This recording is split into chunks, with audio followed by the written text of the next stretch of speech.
Telangana phone tapping వ్యవహారం ఆంధ్రలోనూ ప్రకంపనలు రేపుతోంది. షర్మిల తన ఫోన్ ట్యాపింగ్ వ్యవహారంపై ఆధారాలు ఇస్తున్నారు. వైవి సుబ్బారెడ్డి దగ్గర ట్యాపింగ్ అయిన ఆడియో ఉందని కూడా అంటున్నారు. అంటే ఎంత విచ్చలవిడిగా ట్యాపింగ్ జరిగిందో అర్థం చేసుకోవచ్చు. ప్రాథమిక సమాచారం ప్రకారం మావోయిస్టుల సానుభూతి పరుల పేరుతో వందల మంది నాయకుల పేర్లను ట్యాపింగ్ జాబితాలో చేర్చారు. వారి కదలికల్ని ఎప్పటికప్పుడు నిఘా పెట్టారు. ఎప్పుడు అవసరమైతే అప్పుడు నంబర్లు ఆ జాబితాలో చేర్చి తమ పనులు పూర్తి చేసుకున్నారు.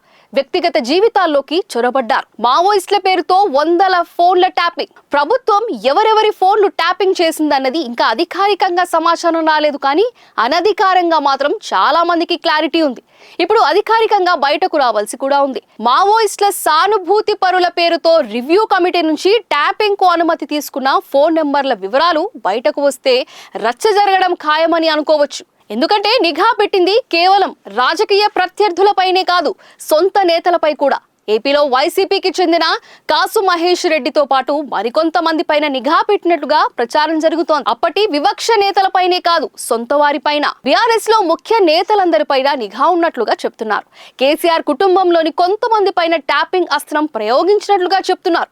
అంటే ఎవరిని నమ్మలేదు. అధికారికంగా తమ ఫోన్లను ట్యాప్ చేయించారని తెలిసిన తర్వాత ఎవరూ సైలెంట్ గా ఉండే అవకాశం లేదు. అందరూ తీవ్రంగా స్పందిస్తారు. వ్యక్తిగత స్వేచ్ఛకు భంగం కలిగించిన వారిపై విరుచుకుపడతారు కూడా. అది కుటుంబ సభ్యుడైనా సరే ఆగరు. ట్యాపింగ్ చేయించి సర్వనాశనం. ఫోన్ ట్యాపింగ్ వ్యవహారంలో వైసీపీ బీఆర్ఎస్ కలిసి కట్టుగా పనిచేశారన్నది అందరూ నమ్ముతున్న విషయమే.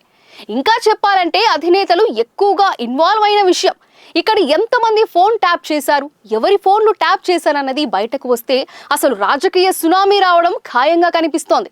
అధికారాన్ని దుర్వినియోగం చేసిన వారు రాజకీయ భవిష్యత్నే కాదు, కుటుంబాన్ని నాశనం చేసుకున్నట్లుగా అయ్యే అవకాశాలు కూడా ఉన్నాయి.